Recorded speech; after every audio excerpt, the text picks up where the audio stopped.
fake niggas is something else. Couldn't stand the real, so you niggas became something else. I respect you fake niggas. This UPK, we break niggas. We the leaders of the fake niggas. I cook your ass, easy fake niggas. All black, we don't play niggas. Got US to UK niggas. Got ARs, got AKs. Ice-Cube, it was a good day. I'm in a good mood, but I still spray. I'm the fucking man, I still stand, even if these niggas don't stay. I'm 100 grand, I'm 100 man, and damn it, I don't shake. Got a steady hand and a streaky shot. Bitch, I'm on when I'm hot, I'm high, and when I'm off, it ain't off or not. I stay shitting so I'm on the pot. Grave digging out for patch your plot. Watch what you say, nigga. Okay, nigga, we don't talk a lot. Armbands with them spikes on them. This shit is a lethal weapon. No Danny Glover, no Mel Gibson, just real niggas on real missions. Motherfucker, it's one West. It's only us, there ain't nothing else. You fake niggas, it's something else. Couldn't stand the real, so you niggas became something else.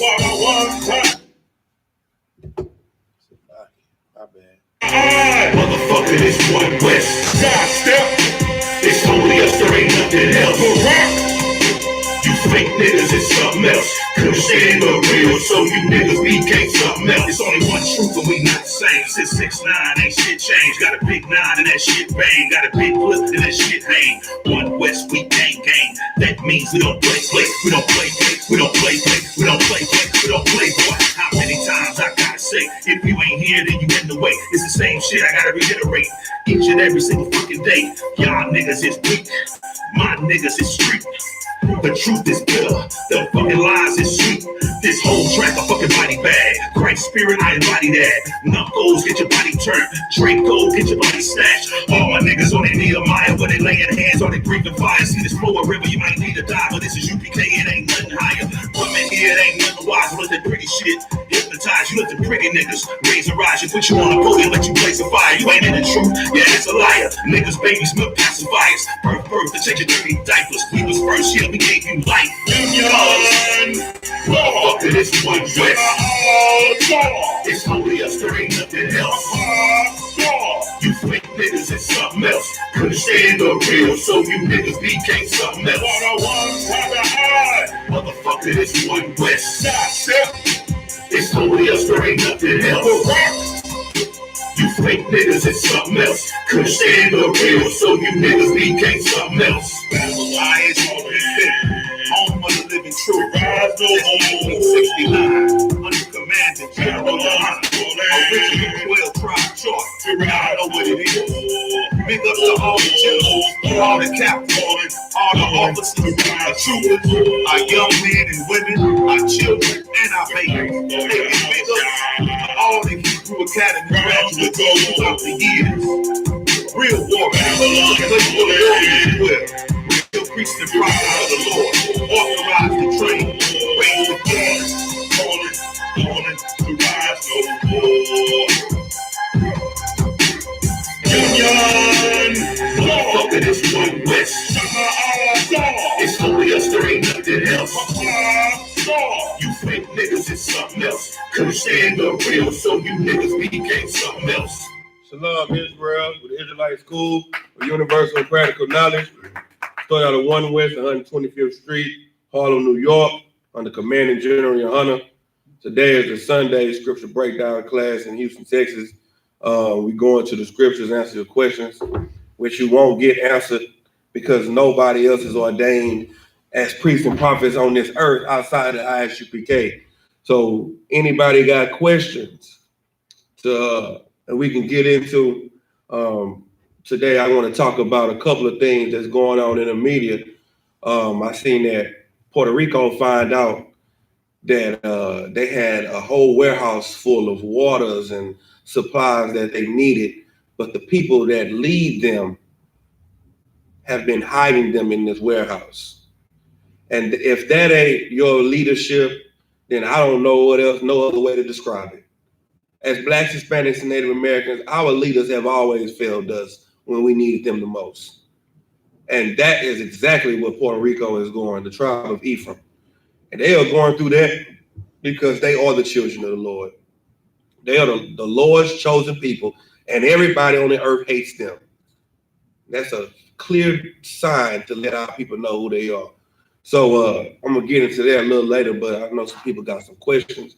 So if there are any questions in here, can we get to it? Questions online. Go ahead. Hey, come, sir. Salaki, if I could, sir. Recently, you know what I'm saying, we had I had encountered a so-called Negro, so-called African American police officer, and I just wanted to have. Do you have any precepts that I could use? You know what I'm saying, like some cutthroat precepts to battle. If I'm faced with, you know what I'm saying, that on the street, like to battle our people being joining these the white man's system that is oppressing us. Is there anything that you got from me, sir? Okay, so you're saying you needed some precepts for, say that one more time, Salaki. If I could, sir. Basically, some precepts saying to combat our people joining these police forces and just the white, the army or anything like that are joining an oppressive system that is oppressing, so-called black people. Okay, well, you can pull envy not your oppressor, choose none of his ways. You know what I'm saying? One thing you got to understand is when you are joining these forces, you are fighting for the very system that oppresses you. So you have to first let those people know that they are not the people that they think they are. See, they join America because they what? Why do they join America?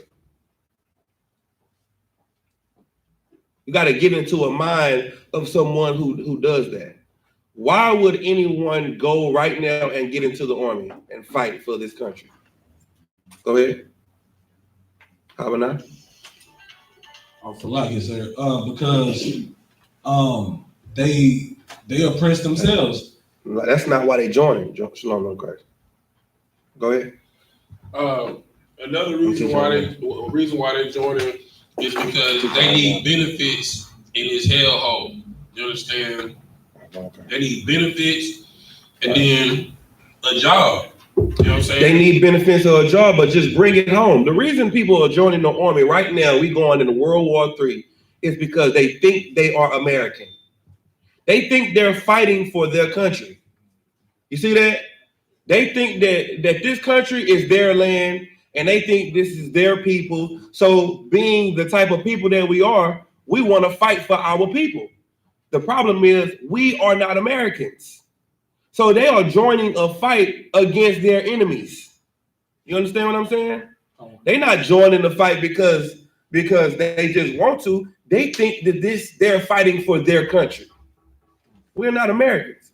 So the first thing you're going to have to let them know is you are not fighting for your people. You are fighting for your enemies. You see what I'm saying? That's just like if somebody kills your mama, and then you go and work for the people that killed your mama, and now you give your life for the people that killed your mama. That is fighting for America.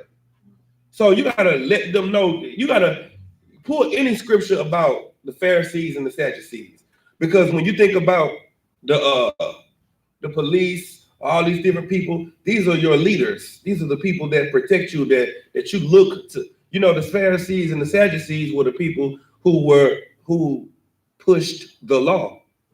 You see what I'm saying? Matter of fact, go to Matthew chapter 23. So anything pertaining to, like law enforcement or standing up for the law, you can go to the Pharisees and the Sadducees because they were your so-called police officers back then. Go to like verse, start at like 25. Let me see. Yeah, start at 25. Come on. The book of Matthew, chapter 23, verse 25. Woe unto you, scribes and Pharisees, hypocrites. Who? Hypocrites. Okay, keep reading. For ye may clean the outside of the cup and of the platter, but within they are full of extortion and excess. Let me tell you something about the police force. The police force is more wicked than the people they lock up, because they know the law and they're supposed to be the upholders of the law, right? Guess what? Majority of the police officers smoke weed. They sell drugs. They sleep with whores and prostitutes, right? And you know what else they do? They put you in jail for smoking weed, selling drugs, and sleeping with prostitutes. Go ahead. So like I said, if I may, they also molest the children and rape our women too. That's exactly what they do, using their authority. Read that again. Come.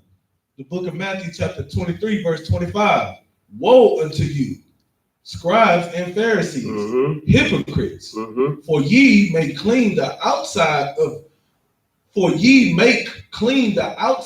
the cup and of the platter, but within they are full of extortion and excess. You see that? That is your religious leaders. That is your Christian pastor. That is the police. That is the army. That is everything that you look up to protect you. These people look good on the outside. They speak well. They dress in their uniforms.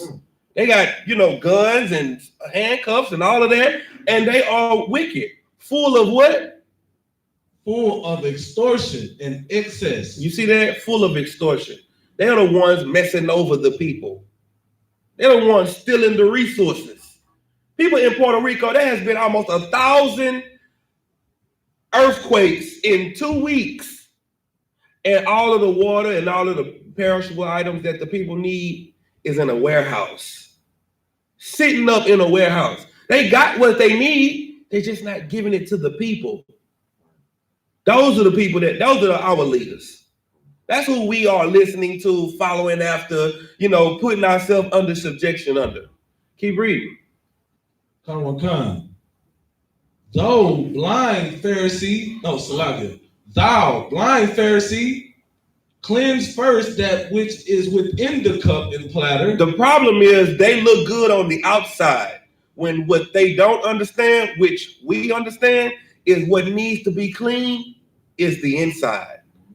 You can look good on the outside, but you're going to act what's in you, out of you. What Christ is saying to them is, what you should be worried about is cleaning the inside of the cup and not the outside of the cup, because that's where the stuff that you're going to be drinking is going to be coming from. The way you live your life comes from the inside of you. Whatever you think is right, that comes from what you think is right from the inside, not from your Gucci, not from your fresh braids and your red bottoms. That's not who you are, because in those red bottoms, you could either be a whore or a daughter of Zion. Keep reading. Come. That the outside of them may be clean also. Woe unto you, scribes and Pharisees, hypocrites. Salaki. Hey, let me know if y'all can hear me. Give me a 1 if y'all can hear me. They can hear? Okay, no sweat. All right, go ahead. Read that next verse. Come. Matthew chapter 23, verse 27. Woe unto you, scribes and Pharisees, hypocrites, for ye are like unto whited sepulchres. Sepulchres. Sepulchres. Hold on, I think that's what that is. Let me go. Sepulchres. Yeah, those are tombs. Come. Go ahead. Which indeed appear beautiful outward, but are within full of dead men's bones and of all uncleanness. You see what it's saying? Do y'all understand what the metaphor he's giving them? He's saying you build up a nice tombstone, but it's full of dead people. It's full of uncleanness. If you go to a tomb or a graveyard, what's the problem? What can you not do? You go to a funeral, then what does that mean? For the work of the Lord. So like I said, if I could, you unclean for 7 days? You unclean. If you are around a dead body, then you are what? Unclean. Well, just because you build up a tomb and it looks nice, when you go inside of it, it's still unclean. That's what he's explaining to them. Yeah, you look good. Yeah, you talk good. Yeah, you're supposed to be this. But in the inside, you are wicked, evil bastards. Keep reading. Come. Even so, ye also outwardly appear righteous unto men. Even though you what? outwardly appear righteous unto men. You got on a uniform and you act like you're fighting for America, but you're going over there stealing all their goddamn resources. You going into the neighborhood and half of the people that are police officers are putting the drugs in the neighborhood. They find out, let's say for instance, they do a drug sting, right? They steal the drugs from them on this side of town because, man, Right. so I know this for a fact. Let's say, for instance, this is one side of the street and this is the other side of the street. The police officer is from this side of the street. Well, it's drugs they had a drug raid on this side of the street. Where you think them drugs going? To the other side of the street, because that's his hood, them his niggas. So he gonna help put his partners on. But he's supposed to be the law. You see what I'm saying? Keep reading. But within ye are full of hypocrisy. You are full of what? Full of hypocrisy. You are full of hypocrisy and what? And iniquity. And sin. You are a hypocrite and a sinner. You look good on the outside, but you're just as wicked as you can be. That's perfect to talk about the police, the preachers, the politicians, all of those things.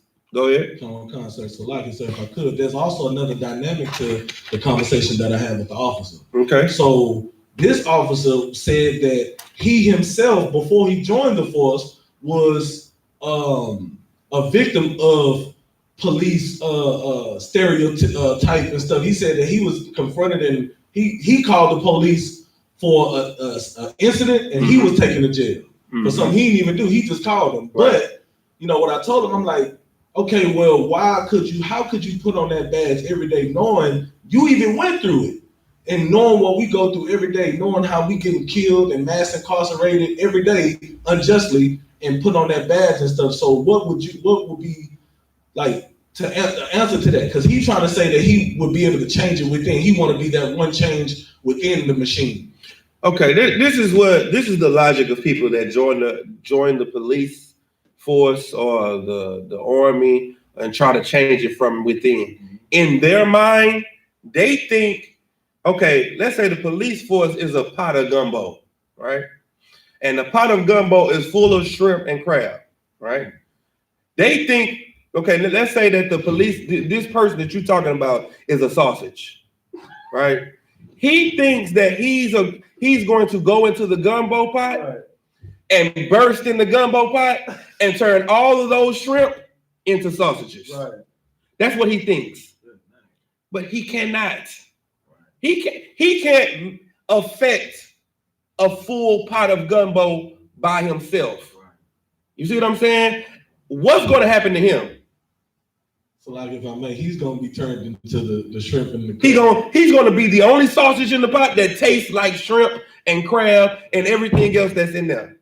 You see what I'm saying? So that's their logic. In their mind, they think that they can make some type of change because when they come in, I see that it's corrupt and I'm going to be the one to change it. What happens to them is they end up being corrupt. They end up changing into the very thing that they didn't want to change into because they are not strong enough to fight the wickedness of this world. Give me that scripture that said the children of this world is the children of this world is more evil than the children of light or something like that. Give me that.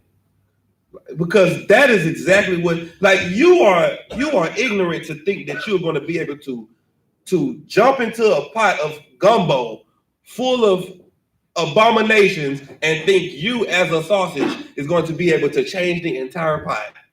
That's not how it works, Isaac. It doesn't work like that. You're going to be changed into wickedness. That is why coming into the UPK is so vital because we are clean and we make everything around us clean because it's so many of us that's clean. If it was just one of us alone, it'll be harder for us to have an effect. You see what I'm saying? You find that for me yet? Give me what you got.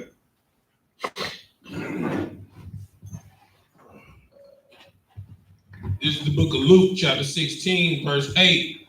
And the Lord commended the unjust steward because they had done wisely For the children of this world are in their generation wiser than the children of light. You hear that?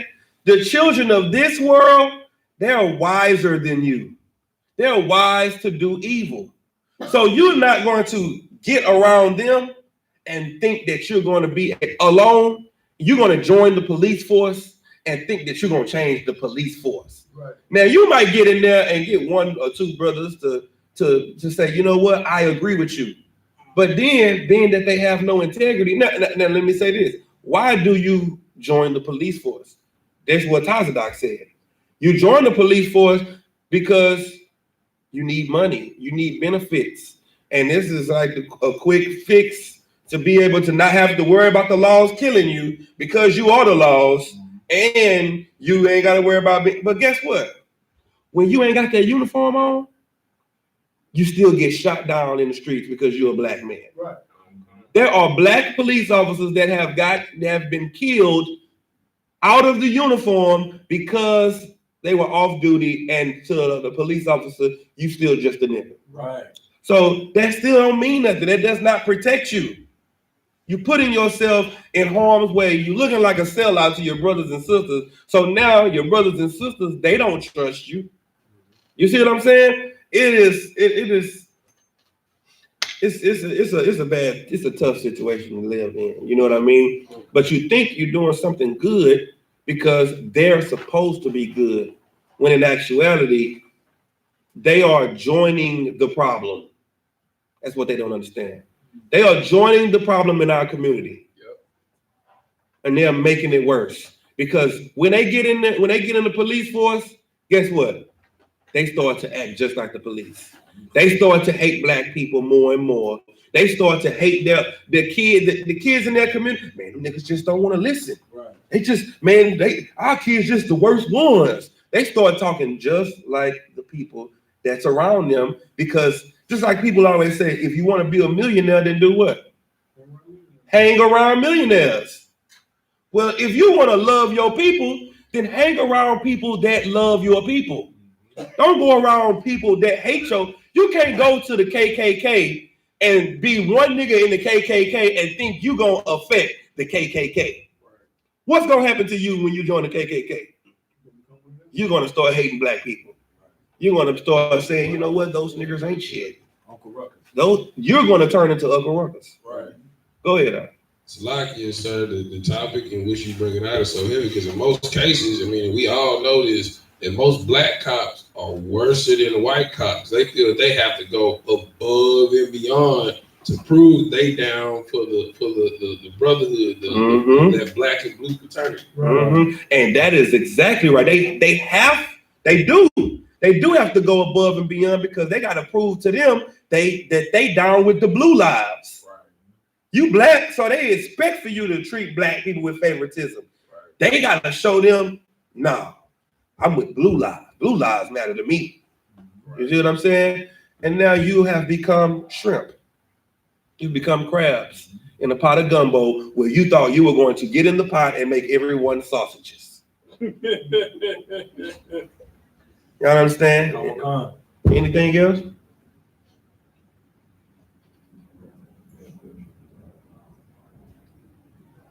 Anybody other questions?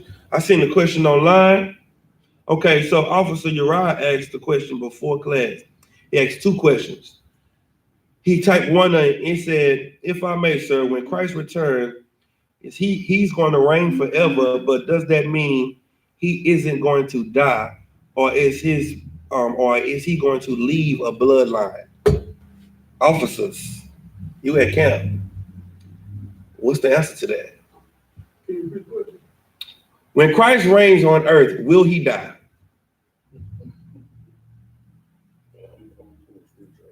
Okay, you're gonna pull it with the scripture. What you got to say, little man? The Most High ain't gonna die. That's right. The Most High is not gonna die. But we talking about Christ.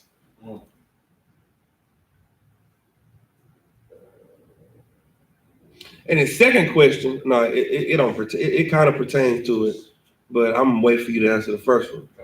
When Christ is on earth, will he die?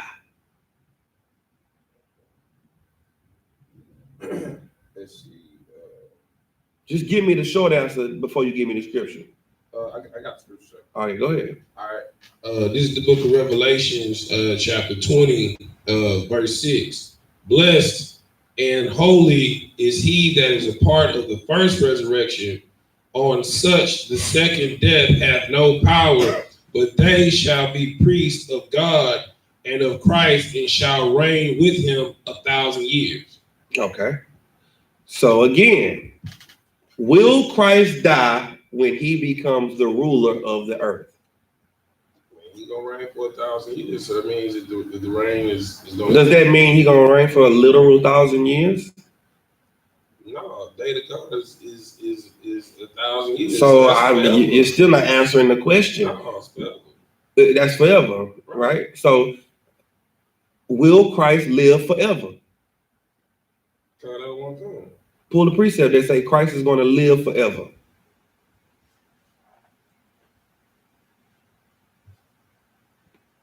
Let me help you out. It's not in the Bible. Christ is going to live on earth as what? As a man, sir? As a man. So what happened to men? Like if I could, it's gonna be passed through the bloodline. He gonna die. Christ's gonna die. Yeah. It's nowhere in the Bible where it says Christ is going to live forever. That's Christianity. But they will rule forever. We will rule forever. Just like who was that? Rick Ross? That song, I'm gonna be rich forever. Is he gonna be rich forever? No, he's not. That's just how we talk. We're gonna do this for 1,000 years. I'm gonna be doing this forever. You're not gonna live forever. So you can't do it forever. See what I'm saying? And that's just the way it is. Yeah. The next question that he had was when Christ came back into the earth and Thomas and them saw him, he said, how did he word it? And I want to know if y'all can answer this. When Christ came back into the earth, was he in a new body or was he in the same body? Go ahead. He was in a new body because the disciples didn't recognize him.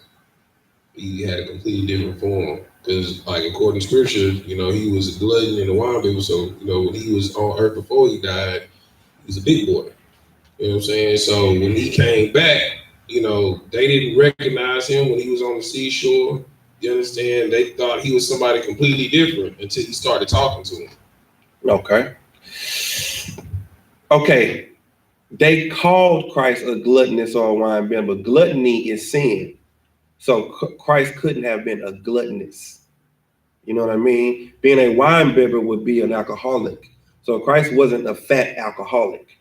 But it's just like he ate a lot and he drank a lot, but he was never drunk or eating too much. You know what I'm saying? To where it was sin. So you said he was in a new body, right? Okay. Now give me the scripture when he seen Thomas. Somebody can find that scripture? In the upper room? You talking about the one that were in the upper room? The scripture that I'm looking for is when, read it for me. You said John 20:27. Mm-hmm.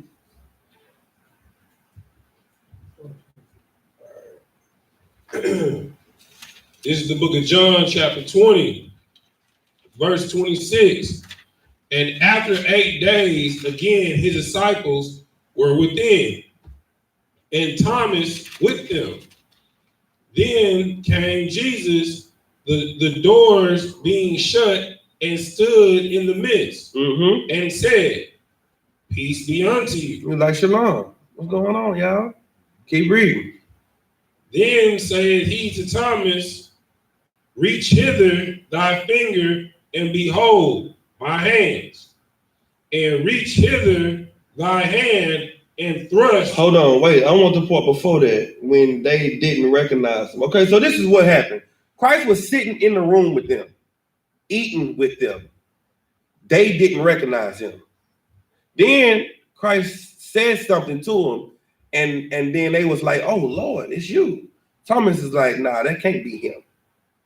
So now, because we may be reading another account. This is John. There's some more accounts that may give a more detailed explanation of how it went. See if you can find another account.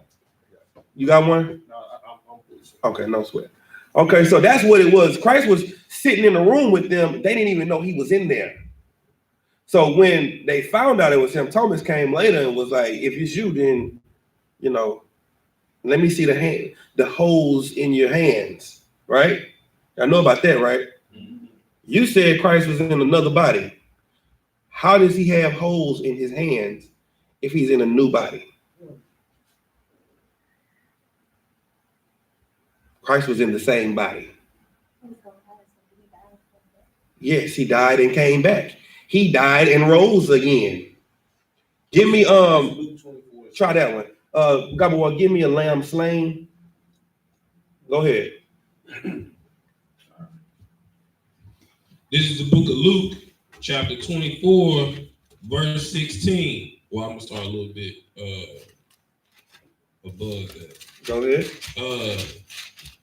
And it came to pass that while they communed together and reasoned, Jesus himself drew near and went with them. Okay. But their eyes were holden that they should not know him. Keep reading. Verse 17.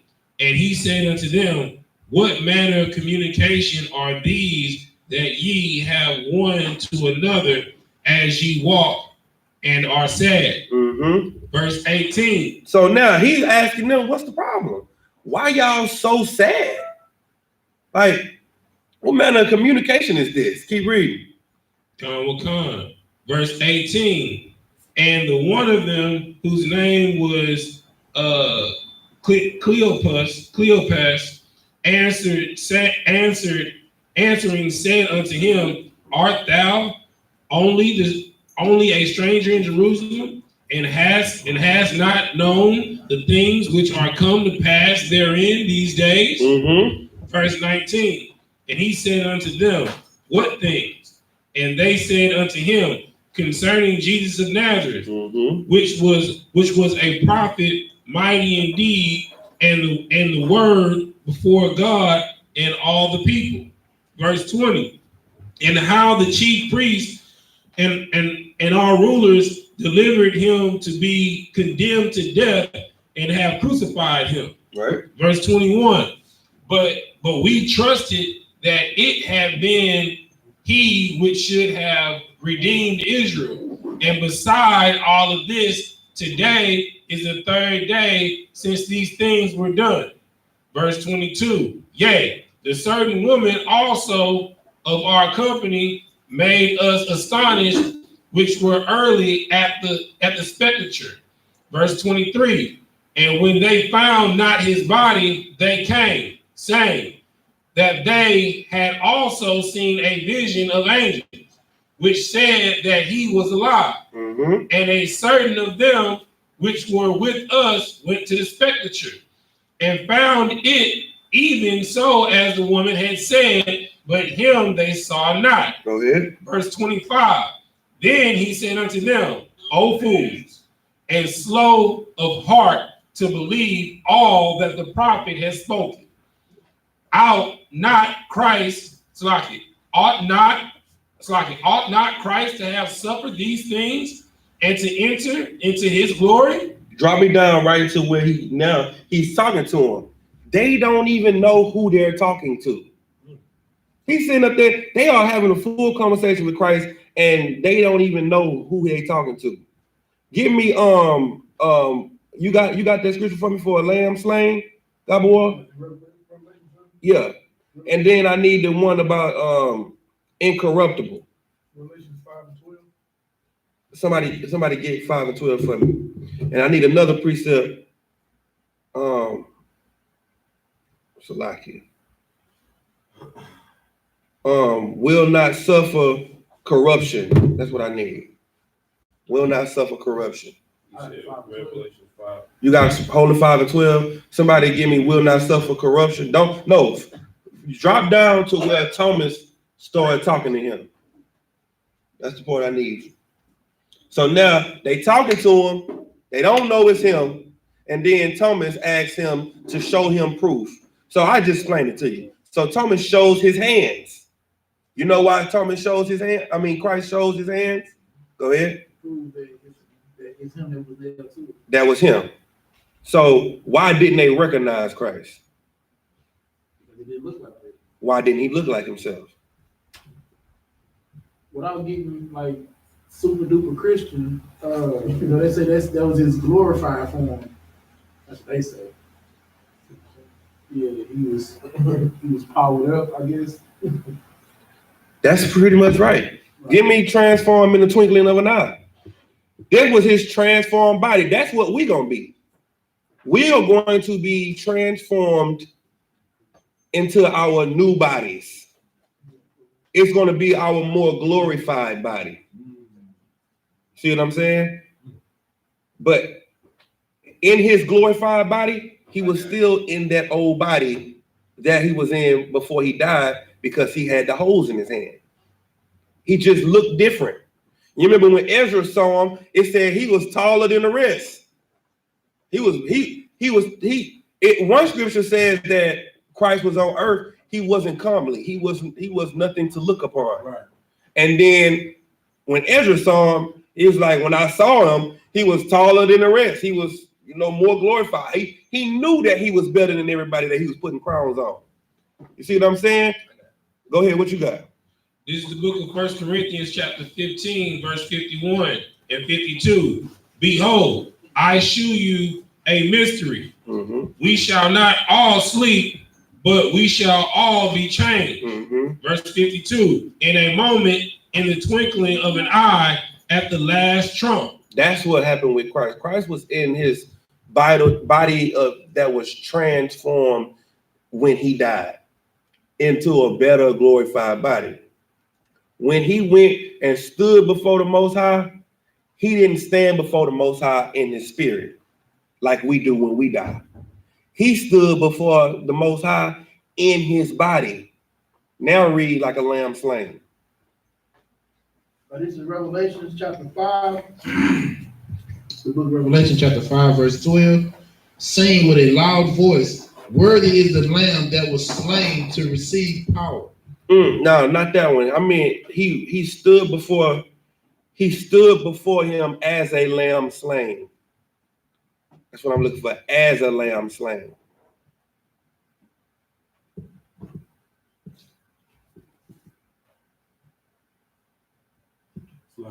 Revelation 5 and 6. Yeah, Try that one. This is the book of Revelation chapter 5, verse 6. And I beheld, and lo, in the midst of the throne and of the four beasts, and in the midst of the elders, stood a lamb as it had been slain. That's Christ. This is how Christ went to the Most High when he died. When we die, our body goes into the ground and the worms eat it. When Christ died, because he came back in the same body, he went before the Most High as a lamb slain. He went up there showing the proof. This is it. See it? All right. Then he came back and showed everybody, and they were witnesses to it. That's what it says later on in the chapter that you was reading in Luke. It said that now these are they that are witnesses, and you are seeing it, and this and this and that. But great is those that believe and see not. See, that's what makes what we do in the UPK so heavy, because we reading this and we seeing it. Thomas had to see it to believe it. They didn't, and the reason, and I don't doubt them for not believing it. If I see Malachi get nailed on a cross, I know he's dead. Right. So when somebody walks in the room that says he's Malachi, I'm gonna be like, nigga, prove it. Right. If you Malachi, then show me your hands. Then he showed me his hand, I'll be like, damn, Malachi? Right. Is that you? Right. That is what they was going through. You can't, everybody talk down on Thomas. Doubting Thomas, he ain't had no faith. How many of you would believe somebody that you know is dead is back again? Go ahead. They doesn't believe in the damn Bible. They don't believe nothing right now. So That's what I'm saying. And it is baffling to me to see how people, like when they read the story about Adam and Eve, if that would have been me, I wouldn't have listened to no woman. And every day they listening to a woman. Right. You know what I'm saying? Like it's crazy how you read the Bible, but when it happens to you in your life, you do the very thing that you say they wouldn't do.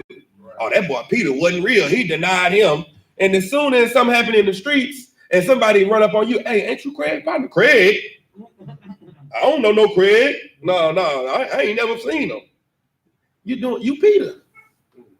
You see what I'm saying? So that's what happened. Christ went before the Most High as a lamb slain. He came back into the earth after 3 days with his body, showing them that his body was risen. Then after everybody seen him, then he left and got on the chariot. You understand? So that's just something that you're not going to learn outside of these 4 walls. Go ahead. And if I could, the reason why they're not going to learn it because they haven't been born again. So when they read the scriptures, if I could, they reading the scriptures as if it's today's time. Right. Whereas everybody accepts Christianity. Right. Everybody accepts that a woman was made pregnant without having sex. Mm-hmm. When it's such a, you're only able to accept it because you've been groomed from a child to believe. It's a fairy tale. Right. They're making the Bible science fiction. Whereas back then it was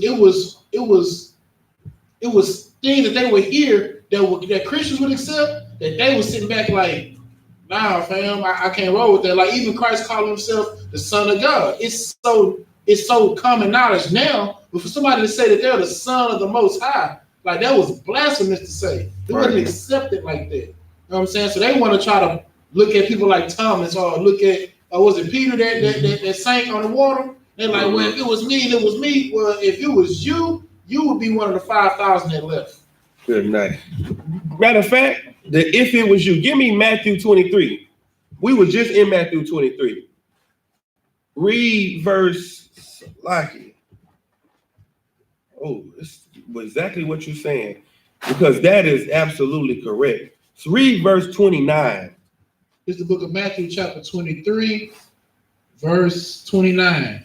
Woe unto you, scribes and Pharisees, hypocrites, because ye build the tombs of the prophets and garnish the sepulchres of the righteous, and say, if we had been in the days of our fathers, we would not have been partakers with them in the blood of the prophets. You see that? That's exactly the same thing he just said.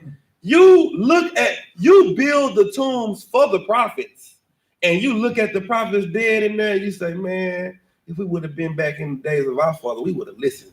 We wouldn't have killed them. We wouldn't have stoned them. We wouldn't have been chasing them out of the city. We wouldn't have did them like that.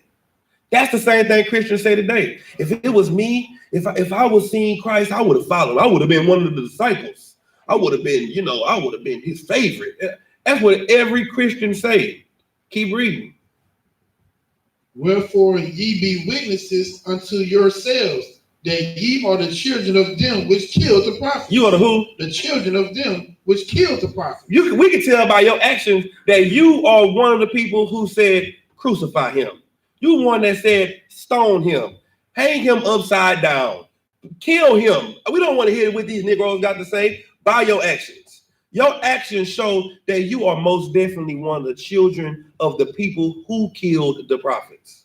Go ahead. And by actions, meaning your actions towards us, who are the priests and prophets today. Exactly. The way y'all do us, y'all would have done the same thing to Christ. Exactly.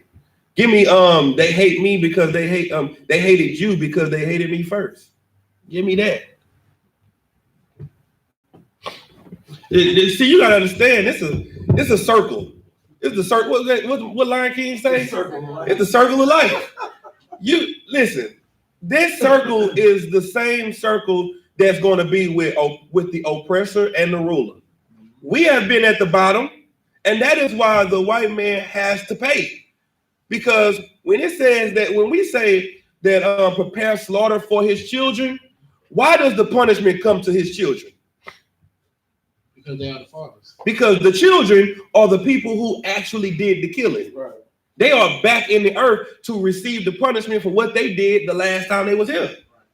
So that's why it's prepared slaughter for his children, for the iniquities of their fathers, because they are actually the father. That's who they are. Go ahead. Go ahead. To the book of John, chapter 15, verse 18. If the world hate you, yea, know that it hated me before it hated you. If the world hates you, you know why? It's because you are exactly who I was. You live the exact same life that I live. So if they hate me, it's because, if they hate you, it's because they hated me.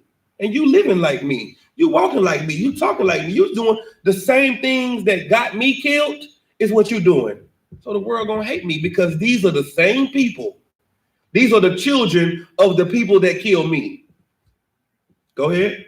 If ye were of the world would love his own. But because ye are not of the world, but I have chosen you out of the world, therefore the world hated you. You see that? Because the Lord chose you out of the world, everybody's gonna hate you for it. See, everybody think that when you follow the Lord, everybody's supposed to love you.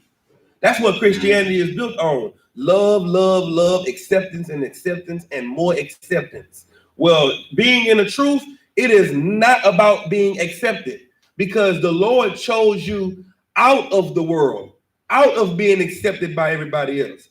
You are the one that talks against the things that everybody in the world loves. Right. You the party pooper. The party is about drinking, smoking, sleeping with, it's an orgy and all that. You the one there saying, hell no, you need to stop. Ain't you married? Why you smoking that? Don't you, man, move around. Who invited him? Somebody tell him to go home. Crucify him. Stone him. You are the very people. You are the people that killed Christ. You are the people that killed the prophets, Christians, Pharisees, you Sadducees, you damn police officers. Right. You the same people. Keep reading. Where you at? That was verse. Book and chapter? 19, John 15 and 19. Yeah, keep going. This is verse 20. Remember the word that I said unto you. The servant is not greater than his Lord. That's what you got to understand. Christ is the master. You know greater than him. If Christ went through it, you're going to have to go through the same thing too, because you are a servant of him. It's like, give me a good movie. That's like Master Splinter. You know what I'm saying? With the Ninja Turtles. Well, Splinter was hated by Shredder. So the Ninja Turtles was hated by Shredder too. Ain't no difference. You see what I'm saying? Lord Zed was hated by Gordon, what's that boy? Zordon was hated by Rita. So who else is hated by Rita? The Power Rangers. It's the same thing over and over again, because the servant is not better than the master. Keep reading.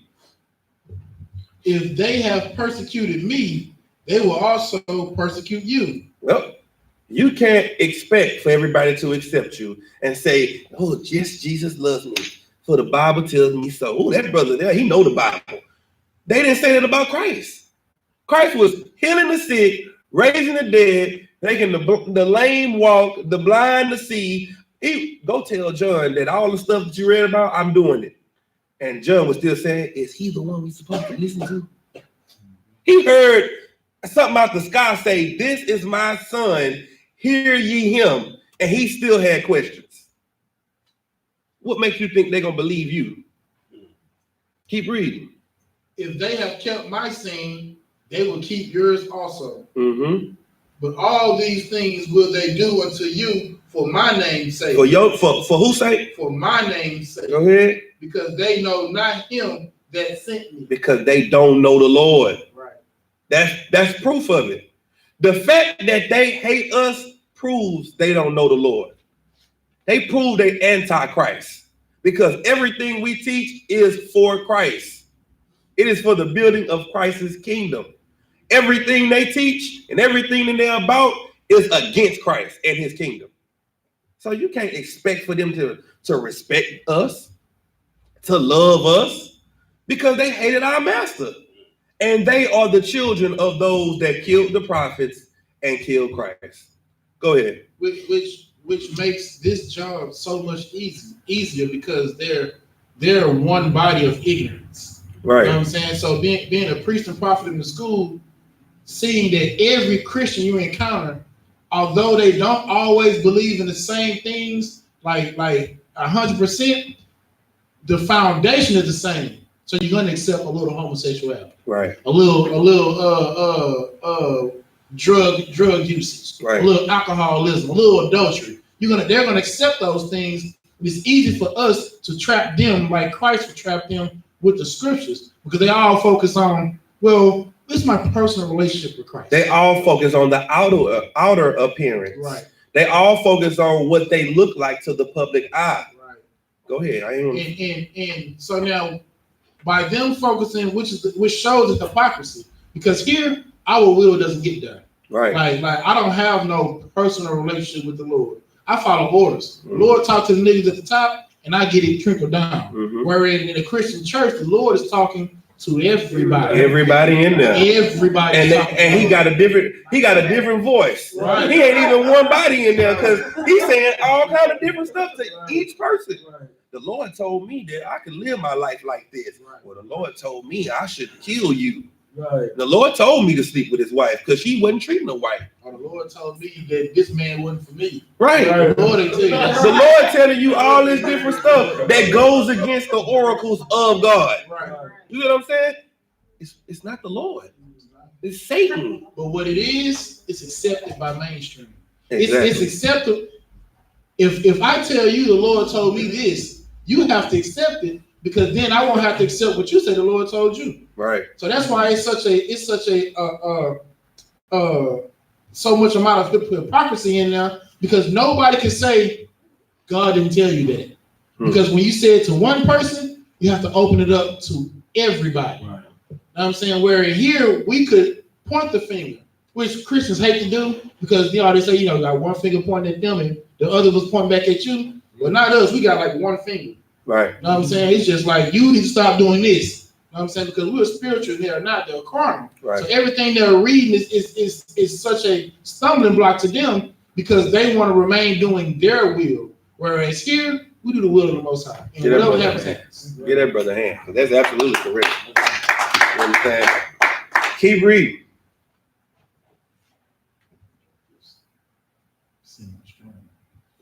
Salaki, if they have kept my sayings, they will keep yours also. But all these things they do unto you for my name's sake, because they know not him that sent me. Read. If I had not come and spoken unto them, they had not had sin. But now they have no choke for their sin. They have no cloak. No cloak for their sin. What does that mean? They can't hide it no more. Because now they have no excuse for not knowing. If I hadn't come and spoken unto them, they had not sinned. They didn't know that they didn't know. See, they didn't understand the spirit of the law. So they were looking at from a standpoint of, well, yeah, that's my brother's wife. She fine. I'm looking at her, but I ain't sleeping with her. The whole time they were sinning. They wouldn't have known that if Christ wouldn't have came and taught them. Keep reading. He that hated me hated my Father also. Read that again. He that hated me hated my Father also. Everybody that hates what we do in the UPK, they hate Christ. And everybody that hates Christ hates the Most High also. Right. That's period, point blank, out of the Bible. Keep reading. If I had not done among them the works which none other man did. Stop. Had anybody else in the Bible done the works that Christ done? No. Christ just said it. I've done works in the midst of them that nobody else has ever done. Keep reading. They had not had sin. But now have they both seen and hated both me and my Father. At first it was like, well, you know what? I don't believe it because I ain't never seen this happen before. He made it to where they could see it, and they still didn't believe it. Keep reading. But this cometh to pass, that the word might be fulfilled that is written in their law. They hated me without a cause. They hated me for all the right reasons. Without a cause. They hate us, and we don't smoke weed. We don't sleep with their wives. We don't steal. We don't kill. We don't do any of the things that they do in their Christian churches, and they hate us for no reason. They call us a cult. They tell us that we are brainwashed and all of this kind of stuff for no reason. And the only reason they hate us is because they hate Christ and they hate the Most High, because they are the same people from the past who've always killed the prophets and who killed Christ. Go ahead. What you said was so heavy, man, when it comes to the choices people choose to associate themselves with. So they would look at us and say, well, you are people I don't want around my husband. Right. I don't want around my wife, or I don't want around my kids. When we're the ones who think if I molest your child, the Lord's gonna kill me. Right. If I sleep with your wife, the Lord's gonna kill me.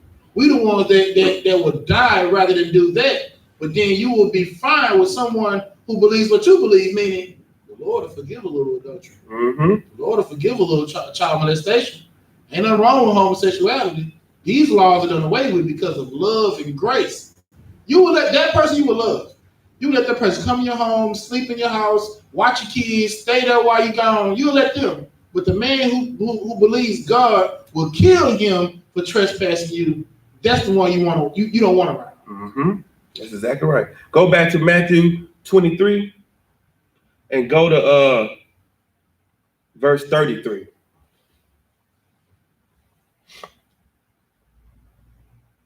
Read that.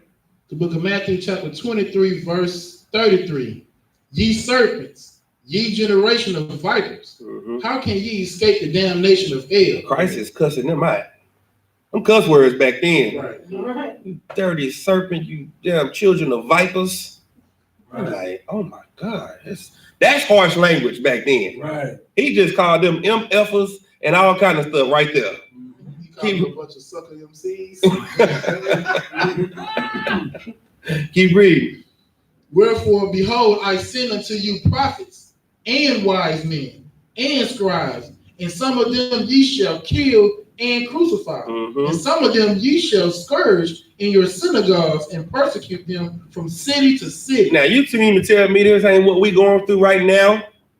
We are going through that right now, where people are being persecuted from city to city, state to state, everybody talking down on the UPK and the work that we do for the Lord. They don't do that to other people. Christians don't get this type of scrutiny that we get. They steal money and people still love them. They molest children and they still have full congregations. If there is one scandal that pop up about the UPK, that's a wrap. They go, all y'all should leave. I mean, all y'all, you brainwashed because you still there. But you could kill a girl in a fake Israelite group, shoot a transsexual in the face, and you're going to keep growing. Keep reading. That upon you may come all the righteous blood shed upon the earth. That upon who? Upon you may come all the righteous blood shed upon the earth. The people that kill us are the same people who always killed us. Right. The people that hate on us, been hating on us from generation to generation, from century to century, city to city, country to country. Wherever we pop up on the earth, they there waiting to hate on the priests and prophets of the Lord. Keep reading. From the blood of righteous Abel unto the blood of Zacharias, son of Barachias, whom ye slew between the temple and the altar. You see that? Christ started from Abel all the way up to that day, letting them know this ain't never stopped. This been going on. Keep reading. Verily I say unto you, all these things shall come upon this generation. O Jerusalem, Jerusalem, thou shalt killest the prophets, and stonest them which are sent unto thee. How often would I have gathered thy children together, even as a hen gathered her chickens under her wings, and ye would not. Behold, your house is left unto you desolate. For I say unto you, ye shall not see me henceforth till ye shall say, blessed is he that cometh in the name of the Lord. You know when they gonna see Christ? When it's time to die. When it's time to die. And one more other time before that. When they see the priests and prophets. Give her a hand. That's when they see the Lord, when they see us. They see Christ. And what they see, they hate. That's the cold part about it. They see Christ every time we walk around. Because we are the embodiment of it. We live and walk in his stead right now. And they say, I can't stand them niggas. You see what I'm saying? It's the same spirit that's been on this earth over and over again. Go ahead, sis. When Christ returns and we inherit the kingdom, will there still be sin? Good question. Con. Thank you. Let's get all of the Christianity out of what the kingdom really is. Right. When Christ returns, will there still be sin? Yes. And what's going to happen to the sinners? Oh, we got hands up for this one. Go ahead, sis. They're gonna be killed. They're going to die. So, will there still be sin? Con, but la'ah. Right. Because we're going to clean Israel. We're going to purge sin out of the earth. Go ahead. So it's going to be back to the first covenant? Let me see. What you finna say?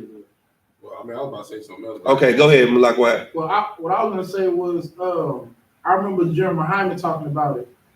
So I remember the precepts he was using. Well, what he was saying is like now, sin is so easily done. You go to Burger King, get a burger, it's bacon on. You know what I'm saying? There's porn on the internet. Like everything is so readily at your fingertips. Whereas in the kingdom, let me say it's ready at your fingertips to where it's like, well, goddamn, it's right there. You really couldn't help it. Whereas in the kingdom, it's gonna be hard. You're gonna have to go and really put effort into getting bacon because nobody's gonna sell it. You know what I'm saying? Killing the pig yourself and eating it. You know what I'm saying? You're gonna deserve death because you went out of your way to sin. Whereas now, all you have to do is just go to the store. Right, you can get you a pack of gummy worms and sin. Right. You know what I'm saying? Right. Go ahead. So I just find it like real ironic, like because we was talking about it yesterday when you said there's still gonna be sin. Women always say, well, Christ ain't back, so I don't gotta accept multiple wives. Like you don't like it now, you ain't gonna like it then. That's what we trying to get them to understand. Right. They think that when Christ come back, he gonna press the reset button on their brain, and they gonna be like, "Come out of one kind." Right. Here, I want you to meet her. She's like, "Come out of one kind." Look, this is a beautiful woman. Come out of one kind. That's not how it works.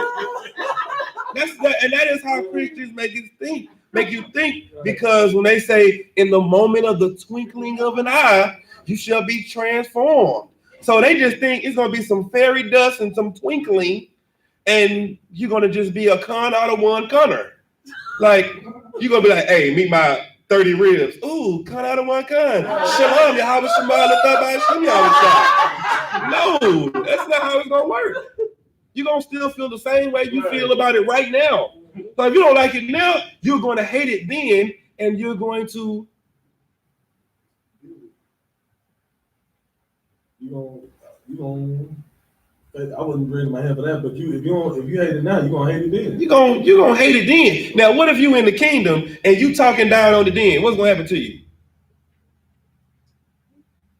You in the kingdom and your husband got another wife, and you get the gossiping about it, and you saying, "I ain't with this and that's and this, and I ain't taking it. And he ain't doing this and he ain't doing." What's gonna happen? You speaking against the law. What happens for people that speak against the law? Get the punishment. Those mine enemies that wish that not I would reign over them, bring them hither and slay them before me. You can't. You're not going to be able to do that. This ain't America. This is the new Jerusalem. Right. We ain't bringing that old stuff into the new land. That's why the Lord don't want no effeminates. You see that? Being effeminate is not being a homosexual. But if we're gonna start something new and fresh, we don't want to start it with a soft nigga because his kids gonna end up being the gay ones. He probably wasn't gay, but his son gonna be softer than him. And his son may start the gay spirit in the kingdom. So the Lord wants straight, stern, strict, real, austere niggas to build on. You understand? Like, you don't want to start with no cur puppies. You want to have real goon puppy. I know you got dogs. You don't want no cur dog. You don't want no dog that's weak. That you know what I'm saying? You want all your dogs to say, we used to be wolves. Right. You know what I'm saying? Not, yeah, like, you know how we was kings and all that. We was wolves. That's what we were. Not, I was a poodle. Right. Right. I used to be a Yorkie. No. Go ahead, Okay, and I just wanted to say, like, he couldn't, good precept for that too. Also, like with the women needing to learn how to deal with stuff now, just like how we are learning how to build the kingdom now, is when Christ, said how we should pray, like, thy kingdom come on earth as it is in heaven. Like, we preparing now. Right. So when Christ get here, ain't no excuse. We got it already laid out for him, and everything is in order. Right. That's exactly right. Our kingdom come on earth as it is in heaven. That's right, straight, right order, structure. Ain't nobody in up there with the Lord bickering and arguing and having attitudes and smacking their teeth. Right. They ain't doing none of that. What are they saying? Come. Because if they don't, then what's gonna happen? Death. But angels don't even think like that. I would think of an angel like a robot, like Terminator. You know what I'm saying? That's a perfect example. He just do what he programmed to do. That's why they look at us like, man, these niggas is crazy. Like, they looking at us like they don't listen to the Most High Power. That is why the day of judgment, when we get our crowns and our reward, everything gonna stop, and they gonna be looking like, who is the ones that you're going to reward? Because they've seen all of our wickedness. Right. Now, which one do you feel deserve it? Because I know what he did. Okay, he's standing up here in front of you. Yeah, he did change though. Yeah, I was there when he got raised up. Yeah, he stopped doing that stuff. The angel's gonna be like, yeah, I understand.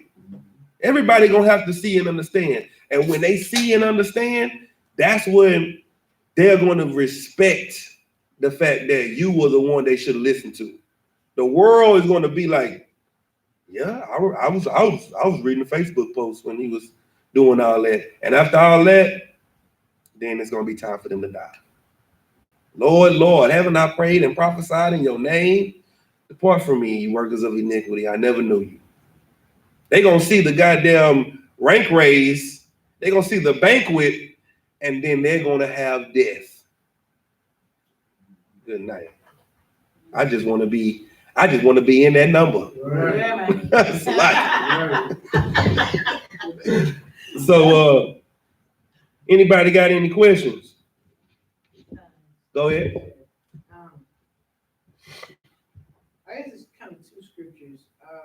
The Ephesians 6 and 5. Oh, I got a message saying break down Romans 6. Ephesians 6 and 5. Okay. Colossians 22. How it says,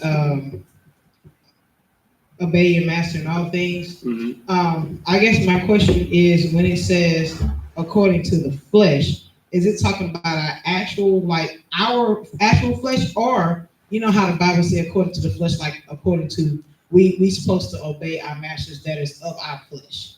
Read it. Somebody, one of the brothers, read it. Oh, Slacky. Okay. And also what it means to say eye servants and man pleasers and singleness of heart in those scriptures. Okay.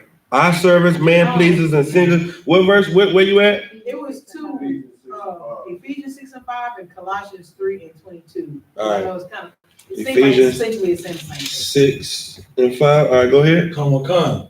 The book of Ephesians, chapter 6, verse 5. Servants, be obedient to them that are your masters. What does that mean? It's talking about is this saying that we have to obey the white man because he has the whip in his hand? Go ahead. His teachers and students. Thank you. It's talking to your teachers and the students.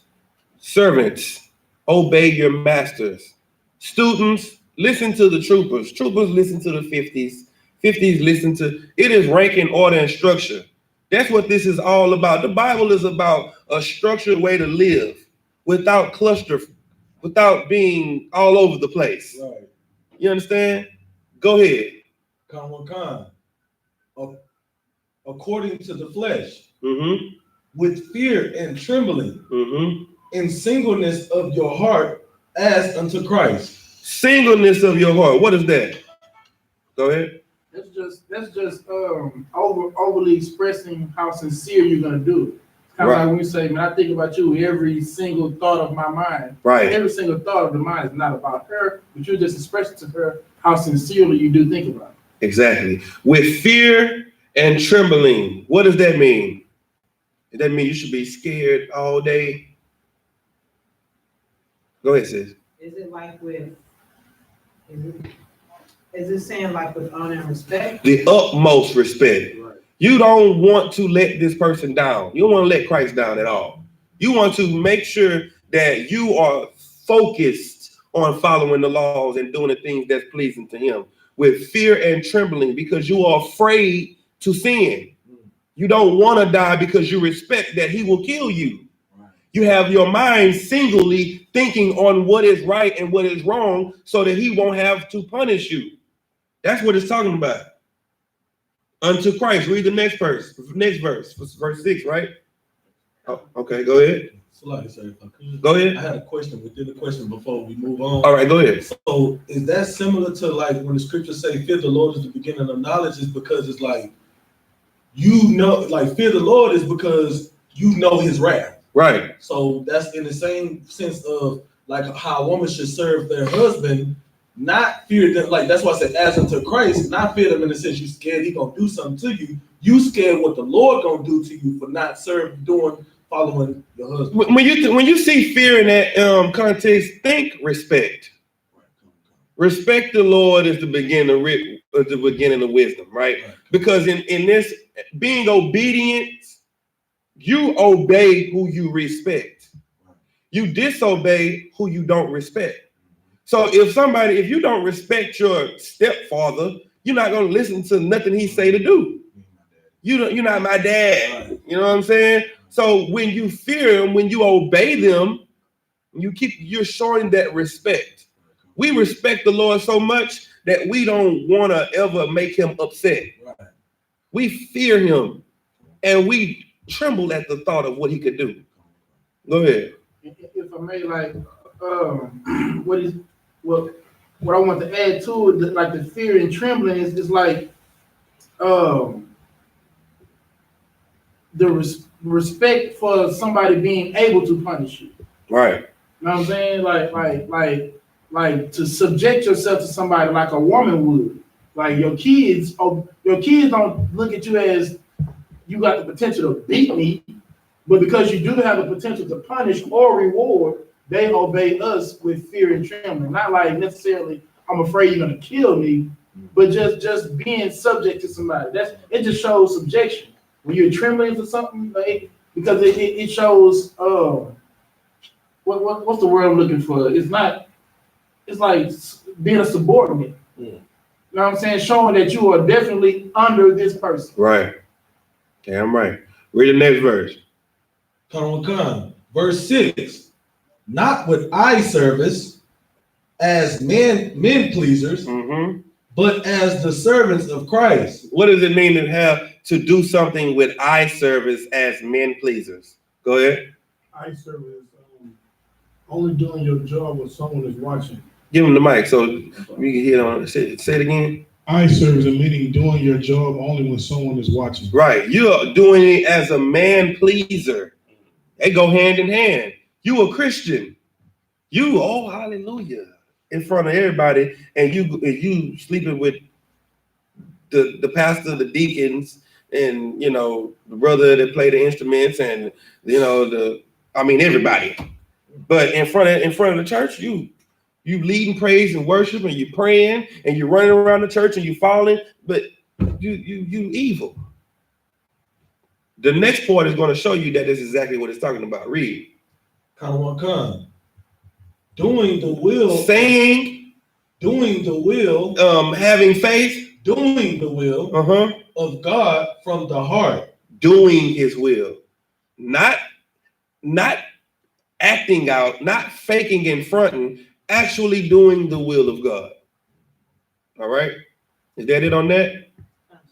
All right, what's the other one? Colossians? No, it says the same exact thing. Oh, okay. Colossians. Okay, so it's the same scripture. Do you need it broke down, or you too hard? I'm too hard. Okay. All right, give me Romans. I think he said 6 and 9. My phone about to die. Let me hear it up. 6 and 9. Yeah, 6 and 9. 9 and 10. Come on. I believe this is speaking of what we were talking about earlier about Christ dying.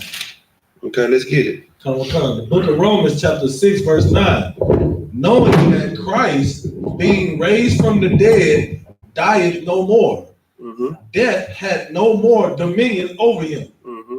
Verse 10. For in that he died unto sin once, but in that he liveth unto God. Now, this is perfect precept for what we talked about earlier. Will we die again?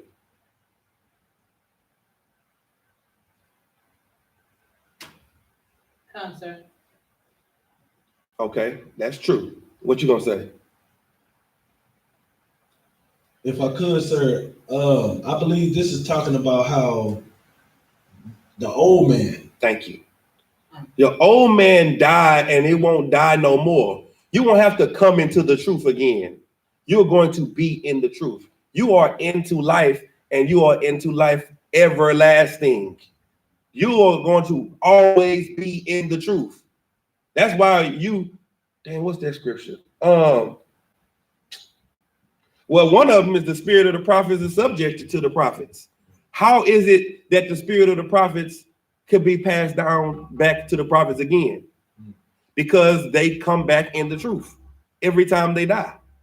So you're not going to die and not find Christ. That's why that scripture about the elect.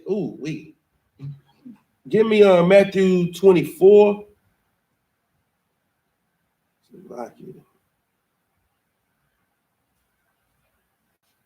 And 24. The book of Matthew, chapter 24, verse 24. For there shall arise false Christ and false prophets, and shall shew great signs and wonders. These boys is bad. They're gonna pop up false Christ, false prophets, and he's gonna do signs. He's gonna be like, man, you know what? I think this is where I need to be. That's what that's what we growing up in right now. We are living in a time where there's false Christ, false prophets, and what? Keep reading. In so much that if it were possible. If it was what? If it were possible. No, it is possible. If it were possible, they shall deceive the very elect. If it was possible, with all these signs and wonders that they're doing, it would even deceive the very elect. What does that mean about the elect and deceiving them? It's hard to do so. Read that part again. It's impossible, sir. You can't do it. Read it again. Come. In so much that if you want me to start from the top, sir? Yeah, start right there. You're right. Come. In so much that if it were possible, they shall deceive the very elect. It's not possible to deceive the elect. That's why they are the elect. The Lord knew them before they were born. That is how the spirit of the prophets are subjected to the prophets, because it's not possible to deceive them. It's not. You can be deceived for a little while. We were deceived in Christianity for a little while, but when we found the truth, it was like, that's it. Right. That's what I was missing. That's it right there. You see all them other fake Israelite groups, you're like, that's the place.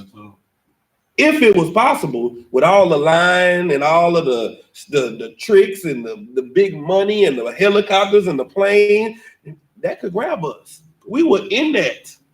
We were right in the middle of it. I was orchestrator in the middle of it. I played the drums. I ran the running around the church. I could do it on tail. I would look out into the crowd, look at Malachi, and be like, watch this. And get it jumping and look at them like, yeah, I know. Yeah. And then I'd be like, watch this. Blah! And everybody, woo! I just started and stopped it when I wanted to. That's just how it is. If it were possible to deceive us. Right. But it's not. And that's why the Lord said he had to shorten the days. Because if not, all flesh would be killed. They would just kill us all. Like, we can't deceive these niggas. They going out on the street teaching. Let's just kill everybody. Let's do that. Let's do that then. Since we can't stop them from teaching, I know how to stop them from teaching. Put this lead in this water. Put this GMO in this food. Let's get this abortion jumping. Let this woman oppress him. Let's let the world weigh down on him so we can stop the elect, if it were possible. Go ahead. And, what you're saying is so heavy. I just think about Job. A run. Like, they could do everything they want to do, control our finances, mess with our kids, touch the jobs, touch the health. They can do everything, but the Lord is not going to allow them to kill us. Right. You know what I'm saying? That's our test, to be able to go out and put the truth first before anything you got going on.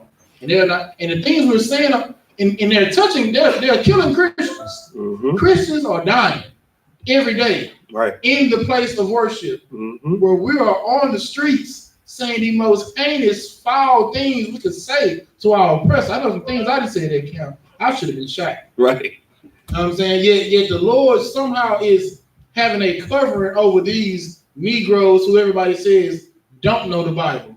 But the ones who you think do know the Bible and dress in the gay clothes, he's not protecting them. Let's tell you something. Read verse 31. Come on. In Matthew 24, sir? Yeah. Come on. The book of Matthew, chapter 24, verse 31. And he shall send his angels with a great sound of a trumpet. Mm-hmm. And they shall gather together his elect. Who they gonna gather? His elect. All people? His elect. See, that's why being in the UPK is so important, because we learn the real about the Bible. The real about the Bible is,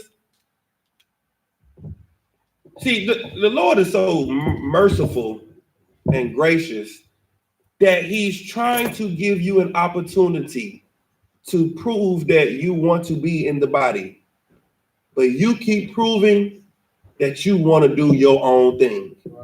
He's giving you the opportunity. He's letting us go on the streets all over the planet Earth. Hey, that's not plugged up. Oh, never mind.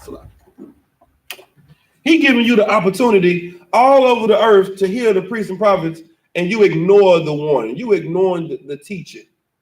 So when the day of reward comes, you should not. It's just like being in school, and you on the basketball team, but you didn't really put a lot of effort in playing basketball.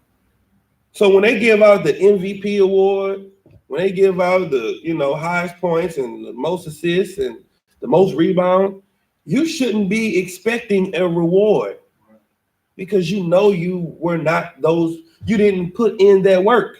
Why is it that our people expect a reward for work they didn't put in? Because of Christianity. Christianity makes them feel like the only person that had to put in work was Christ. Christ died. He did it all. He did everything. I got to believe in the work that he did because he completed it 100%. So if I join on to his credit, now I got clean credit. That's what they think. They think I just believe in Jesus and I'm good and I'm clean.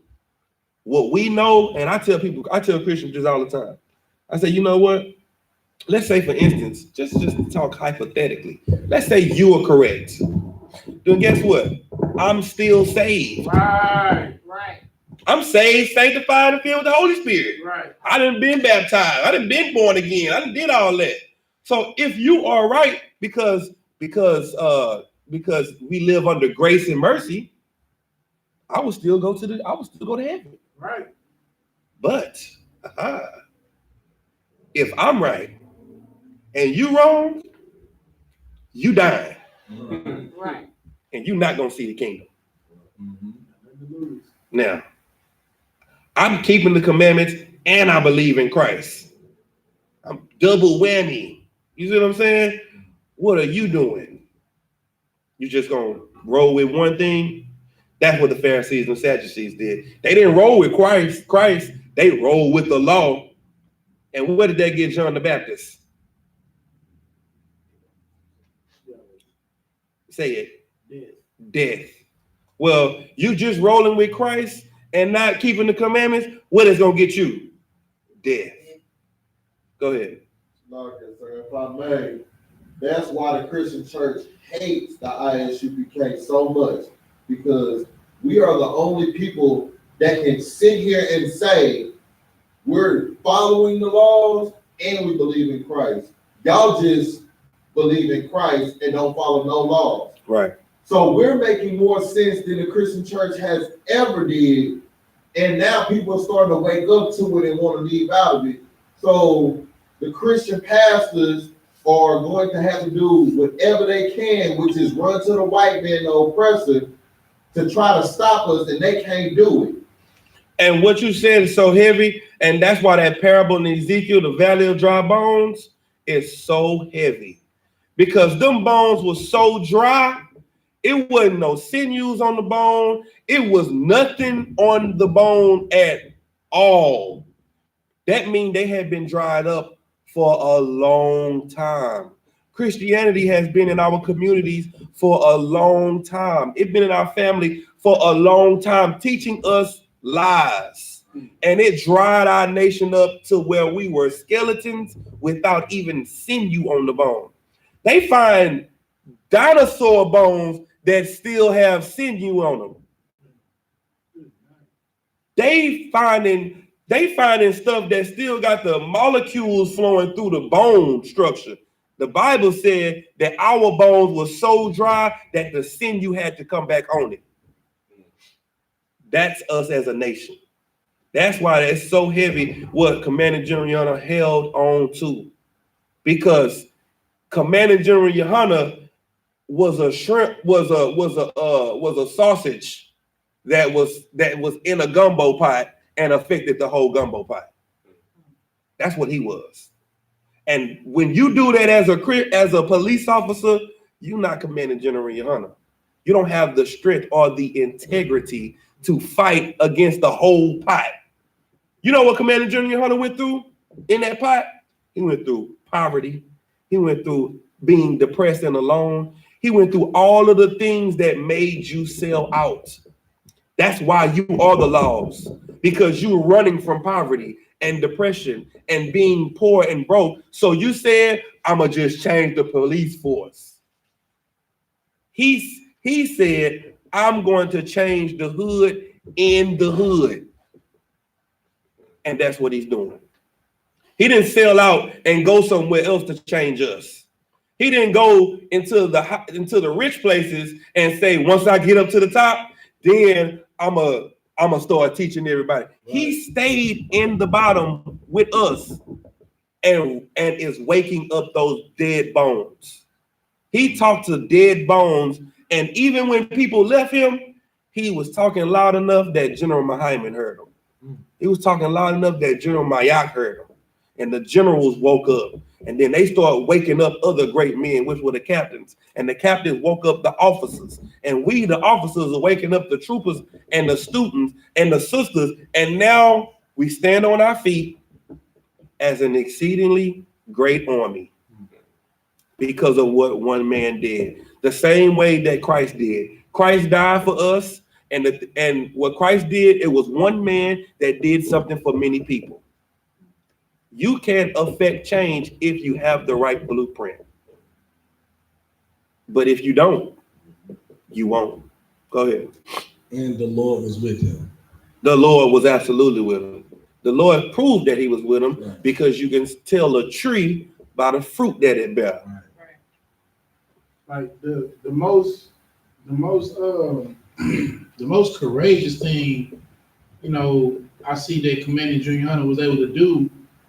He was going through these things while the people who had left the truth were flourishing. Right. You know what I'm saying? Like in the midst of him holding down the law and sticking to the doctrine which he was taught, he's seeing everybody else, members growing, they bouncing back on their feet. Tyler Dock is a millionaire. The prosperity was everywhere. And he knew, you know, though a sinner sins 100 times, you know what I'm saying? And nothing happens to them, it would be well with them. I'm paraphrasing, of course, with him that feared the Lord. He just sat there and feared God because he knew whoever he got to come to accept what he's teaching, he knows they're coming into the truth.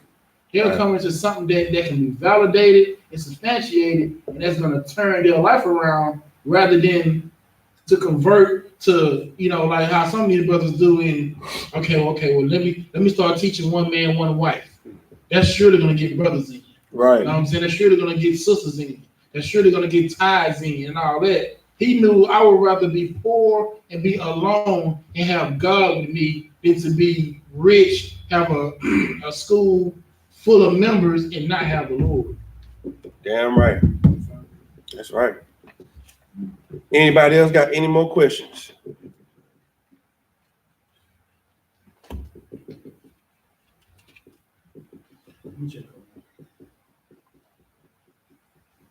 Something I wanted to bring out earlier. I forgot all about it now.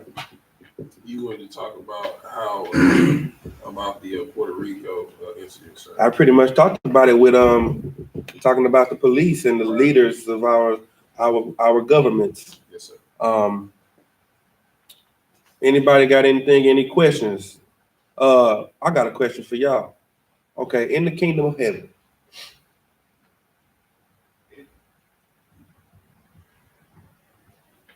where will the other nations be?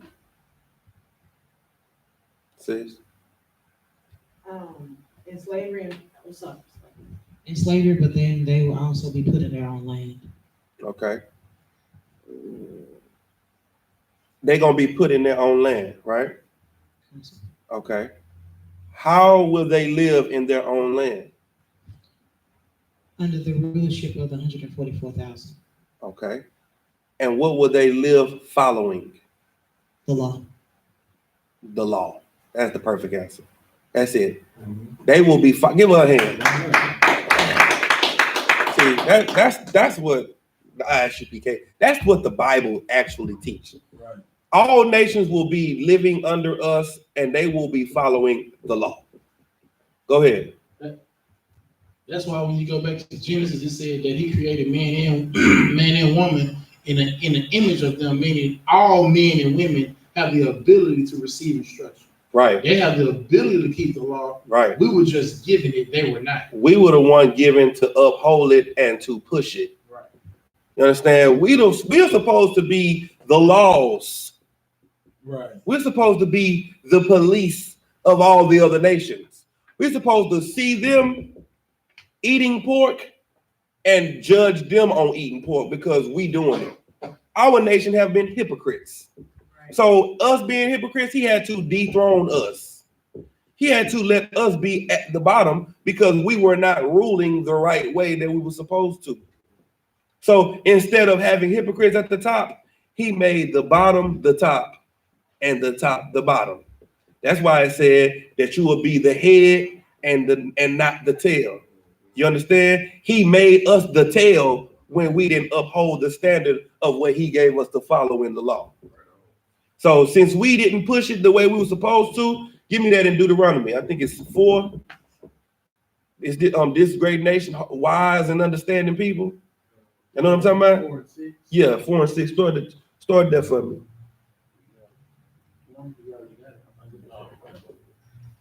The book of Deuteronomy, chapter 4 and 6.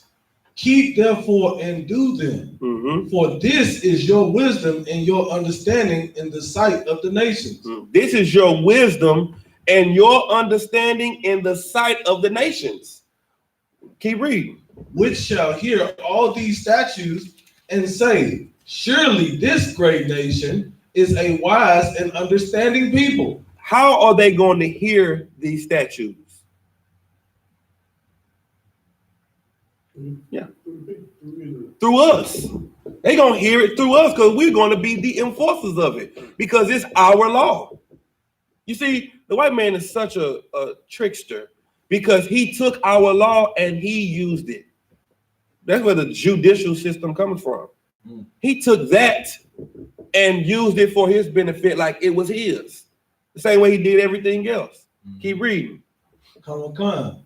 For what nation is there so great, who hath God so nigh unto them, as the Lord our God is in all things that we call upon him for? That's us. What nation is so great? That's what they gonna look like. Oh my God, who has the understanding of these laws like they do? Right. Like these people are great. And keep reading. Come. And what nation is there so great that had statutes and judgments so righteous as all this law which I set before you this day? Keep reading. Only take heed to thyself. Look out for everybody. Only take heed to thyself. We should all join hands. Only take heed to thyself. That is the number one problem that we have now. You have to fix your own home before you go out and fix the planet Earth. Well, the nation of Israel, we got in-house cleaning to do for us to be able to go out and teach the world. For us to go out and put the other nations in subjection, we got to take our house and put them in subjection. Right. Keep reading. And keep thy soul diligently, lest thou forget the things which thine eyes have seen, and lest they depart from thy heart all the days of thy life. Yep. But teach them thy sons and thy But teach them thy sons and thy sons' sons. Teach this and pass this down from generation to generation to generation. When you do that, that is what is going to strengthen what we teach. See, the laws of the Lord is coming back into the earth, but now that a lot of people are starting to be conscious of who they are, we have to get them on one mind to understand the real understanding of the law. That's why you got so many niggas walking around here with fringes at the bottom of their t-shirt, because they have a zeal, but not according to the knowledge. They want to serve the Lord the right way, but they don't know how to serve the Lord the right way. And that is why that's why it's one body, one spirit, one Lord, one faith, one baptism, one everything, because we are a nation and we are going to be, as a nation, governed by the law.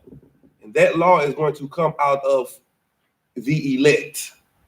And that is what we're trying to that's what we're trying to be in this school. We're not trying to run the race like everybody's going to get a prize. That's not why we in the school. We run in the race so that we could get a prize. You came here because you're not thinking about, all of us holding hands. You came here because you want a crown on your head. You didn't come here for everybody to get a crown. This is something, you want to talk about something personal? This is personal. You are personally showing the Lord, I'm serious. That's what being in the UPK is.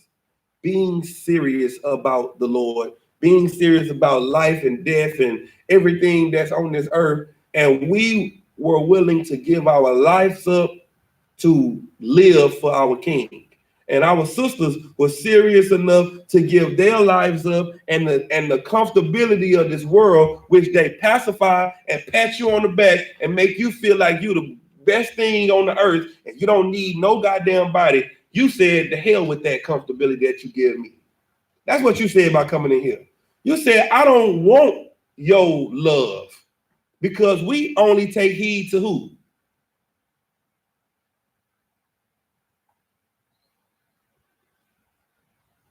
So what we want to do something? Who are we only supposed to take heed to? Verse 9. Take heed to thyself. That's all we care about. We care about our laws, our statutes, and our commandments. A sister that comes out of the world into the truth, you are 1 in 10,000. What Solomon say? Out of 1,000 women, how many he find? He didn't find one. So you are a diamond in the rough to come in here and say, I'm going to listen to these niggas. I'm going to be a con out of one corner. I'm going to submit. I'm going to do, because it's 1,000 other women that look at you and say, you lost your mind. You are a diamond in the rough by being in here and changing your life. And we are goddamn platinum gold men. Because every nigga is either a drug dealer, a robber, a stick-up kid, a murderer, or a flaming homosexual.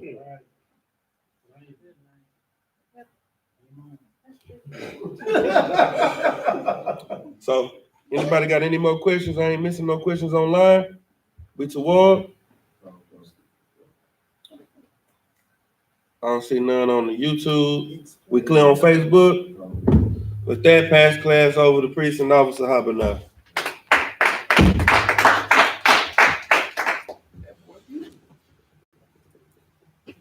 We are the I.S.U.P.K. started out of 1 West and 125th Street, Harlem, New York. Rule for new brother and sister. When there's a new brother or sister comes into the school, they are off limit for 6 months. They are off limit for 6 months. They are to be saluted only. Say it one more time. They are to be saluted only. One more for the nigga. They are to be saluted only. They are here to shed themselves to the world. If they need transportation, the teacher will arrange it. After 6 months, if a brother or sister has an interest in a particular person, he or she, after 6 months, if a brother or sister has an interest in a particular person, he or she must get permission from the head to speak to a brother or sister. They could. Must get permission to speak to a brother or sister from the head. A couple of inboxes is cool. Must get permission from the head to speak to a brother or sister. There is another 6 months in which the brother and sister will court each other. After this 6 month period, wait, how long they gonna court? Salakia. Must get permission from the head to speak to a brother or sister. There is another 6 months in which the brother and sister will court each other. That's a very wise place. I just want to make sure we break this down. So for anybody that don't understand the 6 month rule, let me help you understand the 6 month rule. It is designed to make sure that you don't regret the decision you make when you marry. That's what it's designed for. When you hot in the ass, then you look at it like that's too long. But if you really are serious about marriage, if marriage is forever, then you would take this time to assess this person. You would take the time to look at them and say, oh no, do I want to deal with this? Women especially, because you only got one choice for life. You get hot in the box and you want to, you just can't wait no more. And then right after you marry, then you need help. I don't know about this. No, you do know about it. You know, because you made the decision. Follow the protocol and the rules in the school. It is here for a reason. Somebody gonna tell me that's y'all rules. That ain't in the Bible. It's what is loosed on earth is loosed in heaven. Right. This is as holy as the Sabbath, because this is something that the general felt was needed while we're in hell to help you make a wise decision on who you marry. Right. That's what this is for, so that marriages could last forever like they're supposed to. That's what this is for. Now, you can do what you want to do. You can meet her one day and marry her the next. Just call her and say, Salakia, sir, I can't hold it. I gotta marry her. No sweat. We advise not to do it. I understand, sir, but I'm in love. And, I just really want, all right, brother. Lord be with you. Just don't call us the next week saying, man, she crazy. She cut my clothes up. She slashed my tires. She buzzed my windows. Hey, brother, what happened to that love? What happened to all that passion you had? It left with the nuts. Now, continue. Come. After this 6-month period, the brother and sister will get permission from the head to marry. Tithes, which is a commandment. Numbers 18 and 21. Malachi 3, 8, and 10 means tenth in the Hebrew, ma'ashra. 10% of every penny of any increase the Lord gives you. Give to the Treasury Department or teacher. Priest fund, free will offering for priests, not mandatory, whatsoever amount you would like. Upcoming holy convocations is the Feast of Purim, 14th day and the 15th day of the 12th month, Saturday, March 7th and Sunday, March 8th, 2020. You can find it in Esther chapter 9, verse 20 through 31. Make sure you check the bulletin board in the hallway. If anyone wants to be a trooper in the school, start wearing all black, boots, shirts, pants, headband, and scarf, and that concludes the security announcement. With that, Amajim.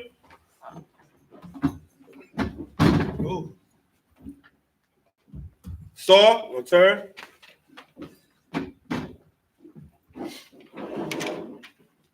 Face the east. Lord's Prayer in the Hebrew. Abba Noah. Shabbat Shemayim. Kodash. Hayah. Shemka. Yahweh. Malakukah. Saba'ah. Ratazaka. Hayah. Asha. Barakazah. Bawah. Hayah. Bashemayim. Latananawa. Lakom. Ko. Wayom. Wasalaknawa. Kabawafinawa. Kasalaknawa. Wala'ah. Be an iron now. On the side one. The ball. By shine now. Ayan. Rock. Yeah. The cup. I'm a lock. Wahala. I will love you. Aman. In the English, our Father. Join him. I will be thy name. Thy kingdom come. I will be done. In earth. As it is in heaven. Give us this day. Our daily bread. Forgive us. Our debt. We forgive. Our debtors. Lead us not to temptation. But deliver us from evil. For thine is the kingdom. And the power. And the glory. Forever. So be it. So, courtesy salute to those brothers, men of Israel. Ma'am Shabbat. Manja. Barak. Yahweh Yahawashi Yazmatah. Saw. Turn and face the sisters. Men of Israel. Ma'am Shabbat. Manja. Barak. Yahweh Yazmatah. Dismissed. Please hold all talking.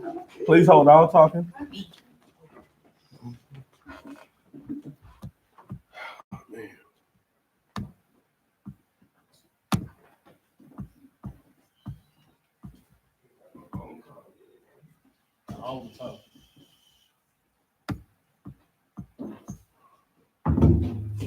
See, boy, selling wood, son. Yeah. Salesman.